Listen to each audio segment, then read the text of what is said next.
Hello everyone, हम लोग क्या 2020 स्लॉट 1 का पेपर डिस्कस कर रहे हैं क्वांट सेक्शन। तो उसमें हम लोग ये देखते हैं कि थर्ड नंबर का जो क्वेश्चन है वो क्या है। हमने 2 क्वेश्चन ऑलरेडी बता दिए हैं, तो आप उनको पहले देख लेंगे, उसके बाद इनको देखेंगे। ठीक है, तो देखते हैं क्या कहता है क्वेश्चन आपसे। इन्होंने बोला है the number of distinct real roots बोला है, मतलब इमेजिनरी आप नहीं ले सकते हो। तुरंत सोच लिया करो ऐसी चीजें कि आप इमेजिनरी वाले वैल्यूज नहीं ले सकते हो। जिसमें क्या बोला है इन्होंने, इक्वेशन हमारे पास है x प्लस 1 अपॉन एक्स का whole square minus 3x plus 1 upon x plus 2 is equal to 0 है।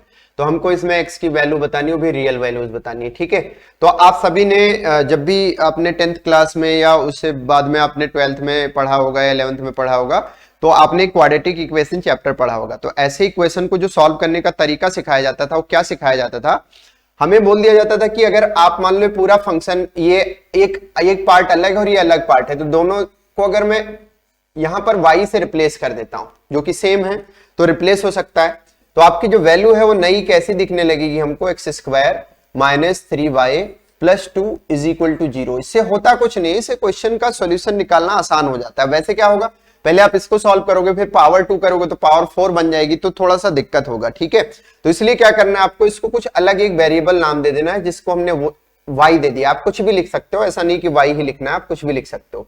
ठीक है, तो अगर हम इसको सिंप्लीफाई करते हैं, यहां पर देख लो आप, स्टेप वाइज फिर से बात कर लेते हैं, क्योंकि स्टेप वाइज बताने की आदत है हमारी क्वेश्चन को, तो सारे स्टेप आपको क्लियर भी हो जाएंगे। ठीक है, आप देखो फैक्टराइज हो रहा है, बहुत साफ साफ फैक्टर दिख रहे होंगे आपको। क्या दिख रहा होगा, -2y minus y plus 2 is equal to 0। तो यहां पर y अगर हम कॉमन ले लेते हैं तो y माइनस 2 बच गया हमारे पास, -1 कॉमन ले लेते हैं तो y माइनस क्या बच गया, 2 इज इक्वल टू 0। तो आप ये देखो कि y माइनस 1 एक ब्रैकेट में और y माइनस 2 एक ब्रैकेट में इज इक्वल टू 0 है। तो y की एक वैल्यू 1 हो गई और एक हमारी क्या हो गई, 2 हो गई। अब हमारे पास 2 केसेस हैं। 2 केसेस कौन कौन से हैं, एक आप y को वैल्यू की 1 के इक्वल लिख के सॉल्व करोगे, दूसरी किसके इक्वल लिखोगे, 2 के इक्वल लिखोगे। तो अब यहां पर समझते हैं स्टेप नंबर 2 में इस वाली बात को। ठीक है, स्टेप नंबर 2 आपसे ये कहता है कि अगर हमारा जो y है वो 2 है, y2 होने का मतलब क्या है, x plus 1 upon x is equal to 2 है। तो आप इसको ऑब्जर्व करो, थोड़ा सा ऑब्जर्वेशन से भी आप इसको बोल सकते हो कि जो x की वैल्यू है 1 ही होगी। क्यों, क्योंकि कोई और वैल्यू है ही नहीं जिस पर ये 2 आ जाए। यहां 1 रखोगे तो यहां भी 1 ही रखना पड़ेगा, तो 1 प्लस 1 कितना हो जाएगा, 2। मतलब x की एक वैल्यू हमको मिल गई है, क्या बताओ, 1 मिल गई है। लेकिन अगर मान लो आप इसको सॉल्व भी करना चाहते हो, जैसे देखो ये क्या हो जाएगा, x square plus 1 is equal to 2x। तो इसको इधर ले लो, तो x square minus 2x plus 1 is equal to 0। तो इसको फैक्टराइज करोगे तो x square minus x plus 1 is equal to 0। यहां से x कॉमन ले लो, तो जब आप x कॉमन ले लेंगे तो आपके पास एक ब्रैकेट में बचेगा x माइनस 1, और यहां से -1 कॉमन ले लो तो x minus 1 is equal to 0। तो हमने देखा कि x माइनस 1 एक ब्रैकेट में और x माइनस 1 एक ब्रैकेट में, तो 2 वैल्यूज हमको यहां से मिली, x की 1,1, जो कि हम x को 1 ही बोल सकते हैं कि हमें x की वैल्यू कितनी मिल गई, 1 वैल्यू मिल गई। ठीक है, एक वैल्यू मिल रही है हमको यहां पर, वो क्या है बताओ, 1 है। ठीक है, सॉल्यूशन हमारे 2 आए हैं यहां पर सॉल्व करने के बाद, लेकिन ये वैल्यू तो एक ही है, 1 है। ठीक है, तो वैल्यू की बात हो रही है यहां पर। अब आते हैं दूसरे नंबर पे। दूसरा हमसे बोला है कि y की वैल्यू अगर आपकी 1 हो जाए, स्टेप नंबर 3, इसमें कंफ्यूज मत होना, x की वैल्यू निकाली हमने और यहां पर क्या है, y की वैल्यू है। y हमारा किसके इक्वल है, x प्लस 1 अपॉन एक्स के इक्वल है, इज इक्वल टू क्या है, 1 है। तो आप सभी को पता है x square plus 1 is equal to x होगा, और जैसे ही आप इसको इधर लिखेंगे तो x square minus x plus 1 is equal to 0 हो जाएगा। और आप ध्यान से देखो, इसके रूट्स आएंगे क्या, इमेजिनरी। ठीक है, इमेजिनरी कैसे आएंगे, देखो सबसे पहला हमारा काम क्या होता है, x square b x plus c is equal to 0 होता है अगर कभी, तो इसमें देखो a की वैल्यू कितनी है, 1 है, b की वैल्यू है -1 और c की वैल्यू हमारी कितनी है, 1 है।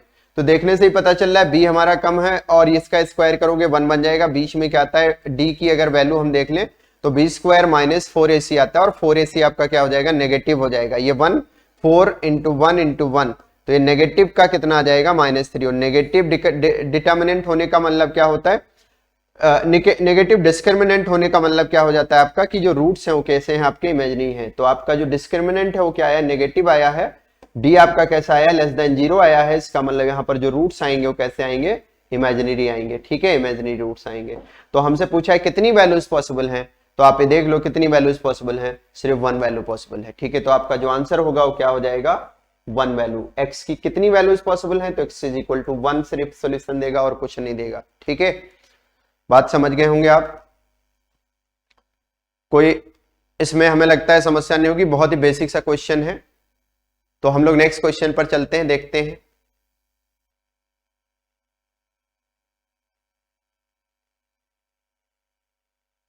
देखो अब ये क्वेश्चन आपसे क्या कहता है, ये प्रॉफिट एंड लॉस का क्वेश्चन है। आप सभी को पता ही है कि प्रॉफिट एंड लॉस का क्वेश्चन है। पढ़ेंगे हम लोग, एक बार देखेंगे और कितना आसान सा क्वेश्चन है। दो तरीके हैं इस क्वेश्चन को सॉल्व करने का। तो पहले तो एकदम बेसिक तरीका हम लोग देख लेंगे और उसके बाद हम देख लेंगे कि और कोई इससे शॉर्ट तरीका है क्या सॉल्व करने का इसको। तो हमने देखा कि a person spend ₹50,000 to purchase a desktop computer and a laptop computer. ठीक है, he sold the desktop at 20% profit and the laptop at 10% loss. If overall he made 2% profit, then the purchase price in rupees of the desktop. हमको desktop का price बताना है। तो जैसे ही ऐसा question आपको कुछ भी दिखता होगा तो आप पहला मेथड से देखेंगे कि इसमें कैसे हो सकता है क्वेश्चन। तो मेथड 1 आपसे ये कहता है कि हमारे पास 50,000 रुपीज है, 50,000 रुपीज है। अगर मैंने बोल दिया कि डेस्कटॉप मेरा x है, तो जो लैपटॉप होगा वो कितने का हो जाएगा, 50,000 माइनस x का हो जाएगा। ये बात आप सभी को पता होगा।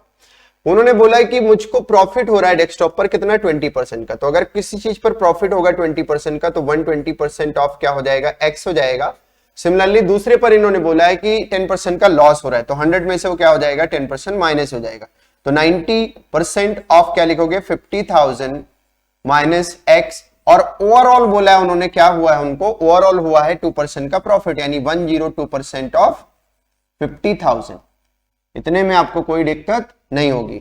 अब हमको ये पता है कि सबके नीचे 100 100 100 आएगा, देख लो आप। तो 100 दोनों साइड से कॉमन होके हो गया कैंसिल। यहां पर अगर हम देखें अब जरा, तो यहां पर हमारे पास बचा क्या, 120x बचा।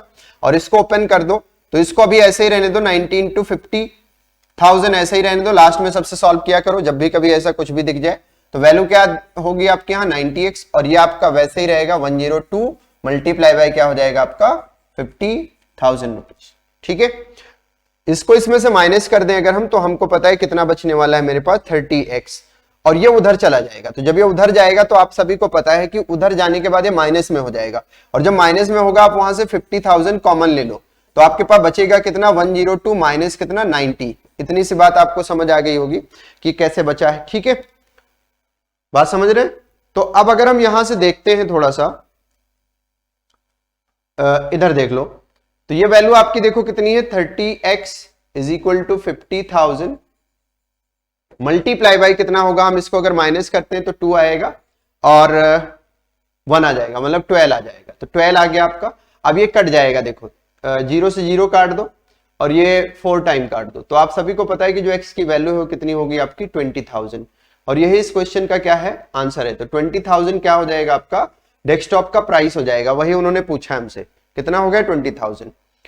अब अगर कोई बच्चा इस तरीके से नहीं करना चाहता इस क्वेश्चन को, और उसने एलिगेशन बहुत अच्छे से पढ़ रखा है, तो इसको और एक अप्रोच से कर सकता हो। क्या अप्रोच है, देखो आप सभी को पता है कि यहाँ पर डेस्कटॉप पर जो प्रॉफिट हो रहा है कितने का हो रहा है, 20% का। तो इसको आप ऐसे लिखते हो 20%।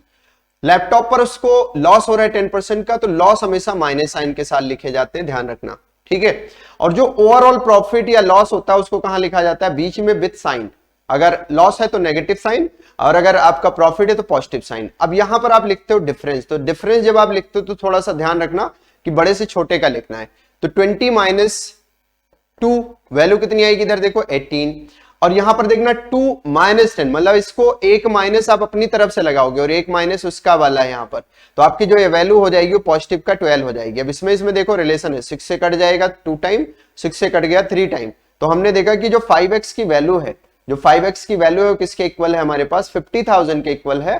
तो x की जो वैल्यू आ जाएगी वो कितनी आ जाएगी आपकी, यहां से 1000 आ जाएगी। अब उन्होंने हमसे पूछा क्या है, उन्होंने पूछा है क्या बताओ डेस्कटॉप का प्राइस क्या होगा। तो आप सभी को पता होगा ये जो रेशियो आते हैं किसके आते हैं, प्राइस के रेशियो आते हैं।